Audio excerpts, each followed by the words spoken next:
Well, today's discussion is brought to you by Z-Biotics. But I'm not quite sure. Not after 35 bourbons, John. Not Right. after 35. And I'm not sure in a cage match whether Pepper Bourbon or Z-Biotics would win. Not quite sure about that. But what I am sure about is today we're here to talk about data, standards, and the questions we had. We've had questions, we needed answers, and we have standards. I couldn't be more delighted to be up here on stage with my main nerd, Jay Pepper-Martens. Hey guys. Come check out the lapel pin later. If you want to, you need to justify the nerd comment there, come check me out. Seriously. And also the incomparable James Rogers, CEO of RealReports. Thank you. Well, I think this is the third time in as many years that our panel has been immediately following the drink. So I know some of you are blaming me for your hangovers, but at least now you can nurse them. So you're welcome. Right. And we were putting some Kahlua in our coffee before we got up here. That's how I got rid of my nerves this morning. It's true. And we're going to get into the slides in just a minute and talk about our findings. But first, James, why don't you kick us off with how this partnership came together between our two organizations and why it's important. Sure, thanks, Hud. Several months ago at this point, Jay came to me, and I think we'll talk a bit about this in a minute, and Jay's going to present these slides to you, but he asked me if I could help with a research project, and it's something that I think is very relevant in I think what's going on in the industry right now. So basically he asked me, hey, we're trying to figure out what it looks like if you list a property on or off MLS and what the impacts of that are. My company, RealReports, has an awful lot of data, so and these are my friends who I like to work with, so I said, Jay, of course I'll help you. He'll explain a bit about our methodology and our thinking behind that, but I think one of the things that it was important for us was we were really going to try and be as unbiased as possible, and Jay will go into our thinking on that. But I think it was really important to us, me to Jay, from the beginning to say, if we're going to do this analysis, we're going to be prepared for any result. And Jay will show you what the result was, and I think to a lot of people in the room it may not be surprising, but we were very prepared for any result. And it was really a fun project. Jay and I worked pretty hard on this over a series of months, so now we're excited to share with you what we found, and I'll kick it over to Jay for that. Let's do it. Awesome. So as James was saying, we sort of work collaboratively with a lot of our partners. We don't call them vendors necessarily, we call them partners, and the reason we do that is we'll get them involved in our Slack channels.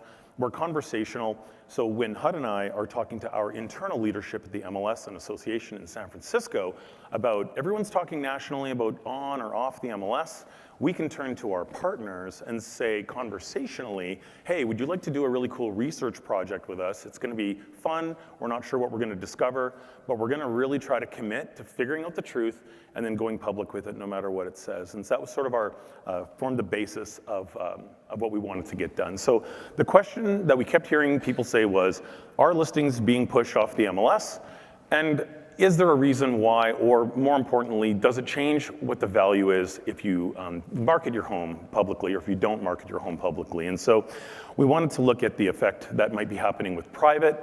We wanted to look at the effect that might have been from the lawsuit resolution with the DOJ settlement.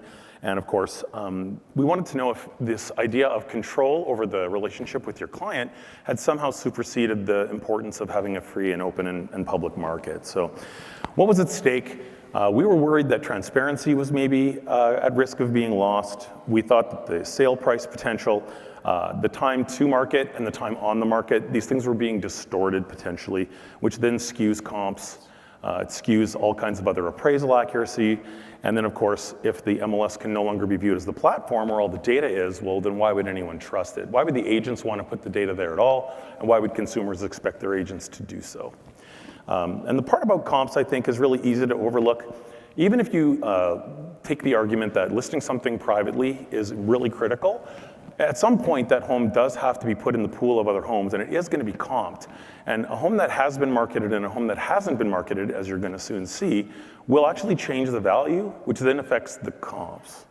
So the call to action here was, as James said, we had been talking internally, we turned to them, said, hey, research project, interested? You guys jumped right on that right away, said you were very interested, and I think you guys were really attracted to the fact that we were gonna try to make this public no matter what, and you guys like that kind of thing, we like that kind of thing too. So the goal here was measure the on and off transactions, take a look at what their closing prices were. Obviously, for the ones that are off the market, we don't have any DOM, so there's nothing in here that's going to be about days on market. But you will see us do some comparison here with pricing. So the methodology was take every single public listing we could find. I'm sure you guys are all familiar with the NorCal MLS Alliance that SFAR is a part of. That groups together the 7 of us that are in the North Bay, the North Cal area. Plus, we knew there were probably some publicly visible listings that were on CRMLS. So we just had to look and made sure we weren't missing a few things. There was surprisingly less entered into their system for our area than I expected, but we grabbed a couple of those and just made sure we factored them in. And then James and his team did all the property data. You guys pulled it from county directly, and you guys have a ton of data sources you use, right? Right. And then, of course, how are we going to link all this data together? That's the magic sauce that makes this whole thing work, is standardized fields across all these different sources, made it really easy to wire it all together. I mean, instead of this being a 2-part project of doing a shitload of data, a lot of data mapping, and then a bunch of analysis of property, we just were able to jump straight to the property analysis. And Jay, I just want to add to that. I think, I've been up here a lot talking about, obviously we all talk about standards. I think as the person who was actually writing the code for this project, I think this probably would have taken us 2 or 3 times as long. But that first step was basically an immaterial contribution because and it's because of all the work that happens here, and we were able to we didn't have to make assumptions around what matched where because of the standards. I think we were able to assemble that data, so our corpus of public data via MLS was almost the easiest part of this because of the work that happens here. So I just don't want to gloss over that. I was writing a lot of code for this project, but I didn't have to think particularly about that because Jay was able to deliver standardized, collated data from so many different sources. So I just want to call out how important that was. Good point. So methodology is important. We're going to talk quite a bit about methodology this morning because it turns out there's a surprising fact in the methodology. So what do we include? We looked at 3 years of data. We wanted to do 2022 for sure because we knew that was the year immediately after the sort of pressure of the pandemic. We thought there might be some interesting or important data in there. And then of course I wanted to look at the most recent 2 other years. And then now here we are at the end of 2025. So early next year we're going to do this again. We'll talk about that too. We're only looking at the data that's in the city county of San Francisco. We have this sort of magic unicorn thing where it's 1 county, 1 city, 1 MLS, 1 association, or the unicorn of ones. We looked at single family homes and duplexes. Really, if it's a property that you'd expect some family to buy or some person to move into, that was in. If it was an investment property of some kind, it was out. We looked at the unlisted sales and we included the probate sales because those still do often appear in the MLS and they do affect things like comps. And then distressed, same story. What did we take out? We took out the top 5%.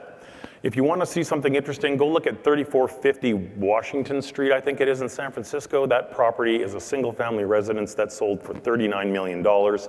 That's going to screw up all these calculations. So that top 5% is out. We didn't include it. Interfamily transfers were no good. So what were we looking for? We were looking for arm's length transactions, right?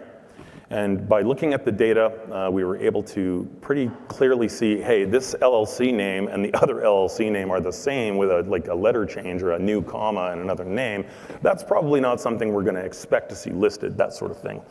There's the LLCs. Deed renewals also don't matter. That's just being filed. That's not a sale. And we also knew that the data in 2020 and 21, which is just before the end of the pandemic, there is a lot going on in those years that we felt would skew the conclusions, and so we didn't look at that. The previous analysis we had done, HUD, was back in 2014, I think, That's right. using a different methodology. And so in our internal presentations, we sort of cite it as the number we had beforehand, but we're not going to talk about that today. Instead, we'll talk about these 3 years of analysis. So have a look at the listing counts here. I think you'll see something pretty interesting. There's all that data coming out of the pandemic, that really tall bar for 22. That's your pressure being let off because now people are free to navigate and they can move again, right? So we knew there was going to be a lot of volume in that year, and there was also a lot of off MLS volume that year. You'll also see that's the highest bar for your off MLS transactions. And then we see a dip in 23. It looks like a lot of that pressure gets let off, and then there's kind of a cooling period, and then now we're sort of moving back into a typical inventory cycle. And Jay, I just want to interject here. Jay's about to show you the actual results from a dollar figure, and I just want to reiterate, we were really prepared to present to all of you whatever the result was. And again, that was an important thing for the two of us, like the three of us going into this, that I think this showed some interesting indicative directional impact, but I think the next step of this was what we were really prepared to be anything. Again, so I'm excited for Jay to show it to you, but I do want to emphasize we were prepared for any result. And that directionality is something we're going to come back to at the end when we talk about the methodology again. What I also like here, or found interesting, was while you see the overall trend down in total volume, there's the dip in 23 and then back up in 24, but the line for the off MLS continues to trend down. It's pretty minor between 23 and 24, but it is actually a slight decrease that's there. So let's look at the counts themselves. There's that on count for 22. It's a big number, 41. The 23, 31, whew, big drop, and then back up to 34. So that's that 3 bars you saw. And then for the count, we see an absolute number of on MLS listings has decreased slightly, but also at the same time, the percent of on MLS increased. So while the absolute integer number goes down, the percentage goes up, which is a little counterintuitive, but true. And that indicates that there is a growing preference, again, for listing publicly in an MLS system. So let's take a look at those prices James was talking about. Interestingly, we see that the on MLS price is fetching larger than all other off MLS transactions, and that's consistent year over the 3 years that we analyzed carefully. And let's take a look at some of these conclusions. So in 22, you've got a delta of 211. In 23, it's even higher, 376. And in 24, it's even higher yet at 31%. Now, Jay, did we also look at median home prices as well? Oh yeah, good question. So you'll often see the means and medians all done at the same time. For brevity today, we took the median calculations out, but they actually told almost the same story. What's interesting about the median stuff is it was really affected by the inclusion or exclusion of the 5%, but the means here, the averages, really tell you the whole story, which is why we included that today. Good question. So the mean home prices, what are our takeaways here? Well, on the MLS sells for an average of 18% more, and the advantage continues to appear to grow. So you might be hearing all kinds of things out there, but the data tells us that the advantage continues to grow if we're publicly marketing all of our listings. And then why did the standards matter here? Of course, consistent data gives us the ability to redo this, do this again, get a third party to do it and check us, and we can come up with credible insights because we're all using standards. And of course, apples to apples means that we're not, getting any data in that doesn't make sense. And this, of course, makes it faster for us to iterate and redo this analysis later. And I think you're going to talk about that at some point. And then lastly, it helps us eliminate any false positives and some noise. Now, on false positives and noise, in our methodology, where I said we filtered some data out and we had to do a bunch of data matching and that sort of thing, we fully recognize that we might have gotten maybe a listing here wrong, or we found a property match that wasn't, or we missed a match that was.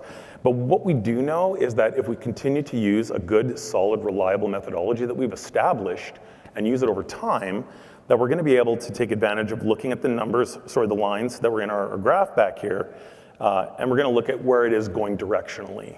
And this is going to be a huge focus for us. I think we're almost at the end of it here, so I'll just jump to the end. Sorry for backing up. Okay, so last slide just points out greater transparency and trust is where we're trying to go with this. That's why we tried to make the commitment up front. We're going to go public with this no matter what we find. We did the analysis internally, presented it internally rather, I should say, to our board, and they were 100% behind us bringing this here to you today to present publicly. Awesome. Thank you, Jay. Thanks, guys. So we're going to have a few follow-up questions in the time that we have here. So, Jay, I want to start with you. The presentation begins with asking the question, are listings being pushed off the MLS? And my question is, what made you think that was worth investigating? We'd seen other published reports or analyses that were like very slim slivers. Either it was like a month in a particular year, or it was 1 calendar year, or it was like 1 quarter. And we decided we wanted to do something a little broader so that we could show trends possibly. Because the question, are they being pushed off? Well, first of all, let's look at if that's true. It's not one day, it's like right, it requires additional analysis. So that's why we did 3 years of data, and why we're encouraging anyone else that's done this type of research to think about publishing it too. And James, you mentioned the partnership between SFR MLS and RealReports. What did that collaboration accomplish that perhaps a single organization on its own could not do? Thanks, Hud. So one of the reasons I was excited when Jay approached me is because of that partnership. I think that if either one of us were to do this on our own, I don't think it would be as credible from an external perspective. I run a data company, so I suppose maybe I don't have the same sort of direct interest, but if SFAR were to have done this on their own and then broadcast this, I think people might be skeptical, saying, well, you're an MLS, of course you're going to tell us that MLS is valuable, and then maybe question that. But I think by working on this together, I think there is a higher degree of transparency and trust in the generalized analysis.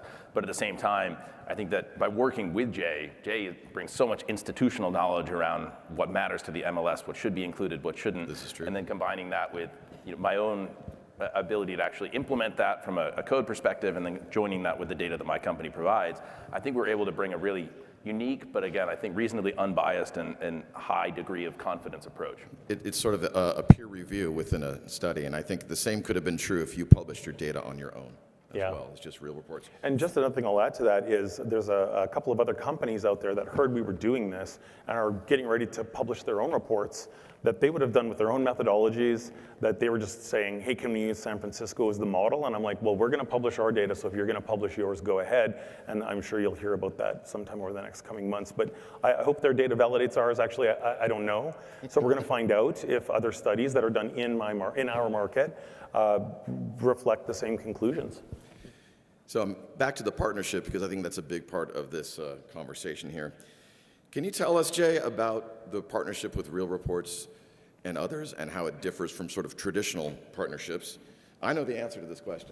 I mean, I've been in the room. And you were part of setting it up. Absolutely. And so let's talk about how you use the term partners versus vendors. Right. And I think that's something I really want to see resonate in these operations moving forward. But tell me about your experience. So in a previous lifetime, I worked in a software company, and one of the things that was really amazing about that is we had people on different floors and different offices in different cities, and one of the ways we were able to work really fast and effectively was using some kind of an company fast messaging tool. So we used, at the time, we had some internal thing.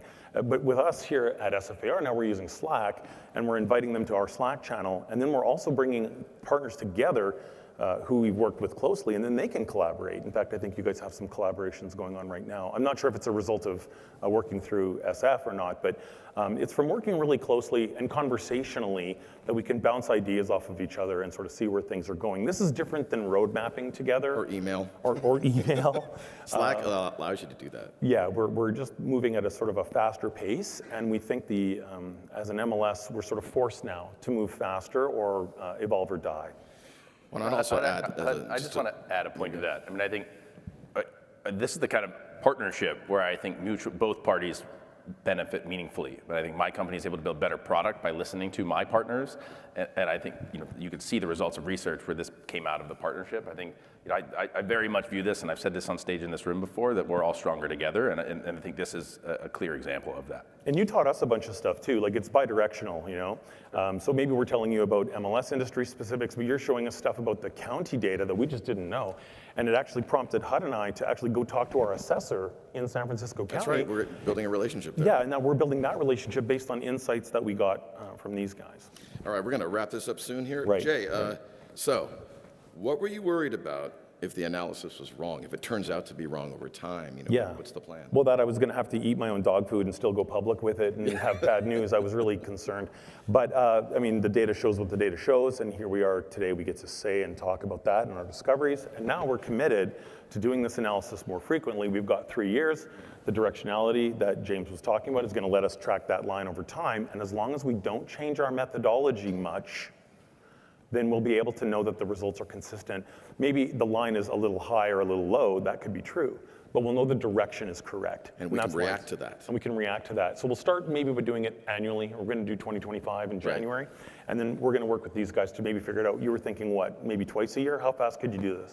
We'll actually be rolling this out with a number of other MLSs in other markets, and we're going to be building it in a way where it's really as often as you would like, certainly up to quarterly? It could be more common than that if you'd like, but certainly up to any MLS with regards to how often they actually like to publish the analysis. I'm hearing on-demand stats, which I love. Now, James, this is for you. What are the consequences of this analysis or not doing this analysis for the industry, given the stage that we're on these days? We obviously spent a lot of time thinking about this and working on it. Again, I'd like to imagine that that we come about this from a reasonably unbiased approach. But it's no surprise to anyone in this room that there are some pretty prominent voices in the industry that I think they're almost weaponizing parts of this by I think under the auspices of choice, telling people that this is a bad thing. They're saying that no, you shouldn't list in the MLS for various reasons. And we could all litigate that or debate that probably all night. But these guys shared with me that in the NorCal Alliance, there's $30 billion of sales volume per quarter. So if you think about it, $120 billion a year. And then we just showed that there's a massive impact to consumers, that if all of those listings went off the MLS, you're gonna have something like a $40 billion impact, that's money being taken out of consumers' pockets, again, under the auspices of choice. So I think it's important that more people in this room do this type of analysis and publish it, because the work that you all do matters, and it matters to the tune of billions of dollars that's ending up in consumers' pockets if they work with you all. All right, well, thanks for joining us, and we'll be at the RealReports booth determining if Z-Biotics will work retroactively. So come test that out, but also come, if you want some further questions about our analysis, please join us, and thank you, RESO. Thank you very much. Thanks for your attention. Sure.